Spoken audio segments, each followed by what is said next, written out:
dolar. Kemungkinannya kan berarti dengan fakta yang kita tahu sekarang adalah dua, bodoh atau bohong. Nah yang mana nih? Gue nggak tahu sejujurnya. Gue bahkan takut untuk mencari tahu. Karena dua-duanya maut. Yang ini maut, yang itu maut. Yang lebih membuat gue khawatir lagi, untuk kesekian kalinya di Kontensilah gue bahas, orang-orang di sekitarnya ini perannya apa terhadap pernyataan tersebut? Perannya apa? Karena orang-orang di sekitarnya kemungkinannya juga cuma ada dua nih. Antara dia nggak ngebrief, tiga deh, tidak ngebrief, tidak berhasil ngebrief, dan ngebriefnya emang gitu. Tiga-tiganya sama bahayanya.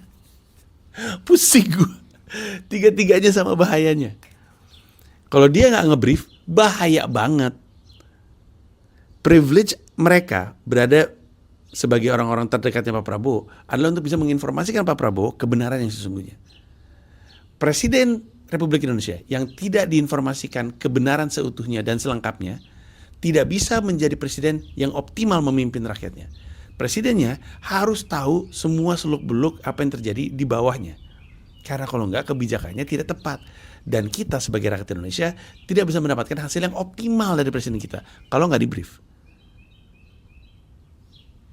Atau gagal briefnya, salah juga. Berusaha untuk bilang, tapi Pak Prabowo nggak bisa dibilangin. Bahaya juga. Harus ada orang yang bisa masukin common sense atau masukin fakta-fakta benar kepada Presiden Republik Indonesia. Kenapa? Karena bahaya. Karena kalau enggak, pernyataan kayak gini muncul mulu. Dan memang sudah muncul terus. Di depan buruh harusnya nggak ngomongin soal MBG. Ngapain? Konteksnya beda. Diselipin sama dia. Siapa nih yang nggak ngebrief atau gagal ngebrief? Di depan orang ngomong, hei koruptor, balikin dong duitnya, ya mungkin kita maafin. Siapa nih yang nggak bilang bahwa ini nggak boleh diomongin atau gagal untuk ngomongin? Siapa nih? Karena kejadian kayak gitu. Di depan masyarakat bilang, masyarakat desa kan nggak pakai dolar. Kalian kan nggak pakai dolar. Siapa nih yang nggak ngebrief atau gagal ngebrief atau bahkan lebih bahaya lagi ngebrief Pak Prabowo untuk ngomong seperti itu?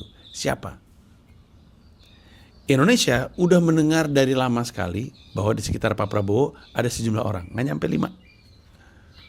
Dan beberapa orang tahu bahwa orang-orang ini kurang ikrip. Berantem.